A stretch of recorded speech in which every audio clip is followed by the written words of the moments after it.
Bienvenidos a nuestro canal.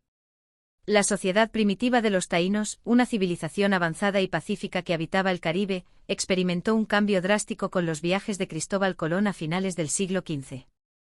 Los taínos ocupaban principalmente las islas de las Antillas Mayores, como Puerto Rico, Cuba, La Española, actualmente República Dominicana y Haití, y Jamaica, y estaban organizados en aldeas llamadas yucayeques, lideradas por un cacique, el jefe supremo. Esta estructura social se basaba en una jerarquía sencilla, donde el cacique, junto con los nitaínos nobleza, y el beyque sacerdote o chamán, ejercía autoridad sobre los habitantes de la aldea.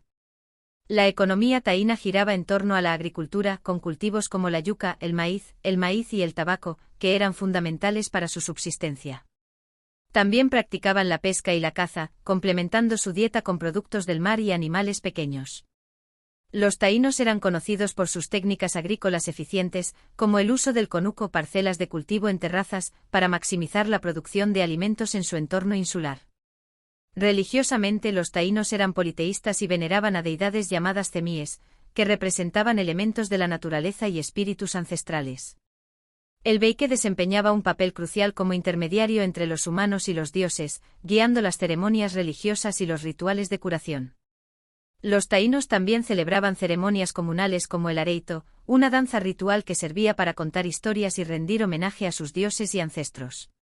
Con la llegada de Cristóbal Colón en 1492 durante su primer viaje a lo que él creía que era una nueva ruta a las Indias, la vida de los taínos cambió dramáticamente. Colón desembarcó en varias islas del Caribe, siendo recibido inicialmente con hospitalidad por los taínos.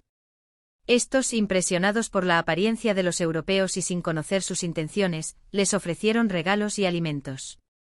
Colón describió a los taínos como gente pacífica y generosa, lo que despertó en él y en los monarcas españoles la idea de aprovechar las tierras y los recursos de estas islas recién descubiertas.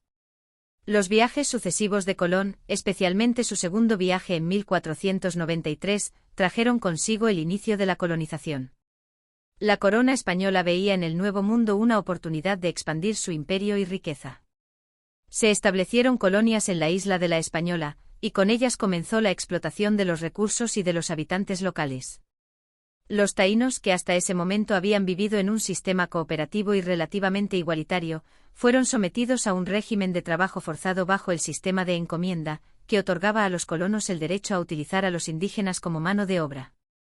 A esto se sumaron las enfermedades traídas por los europeos, como la viruela, el sarampión y la gripe, contra las cuales los taínos no tenían defensas inmunológicas.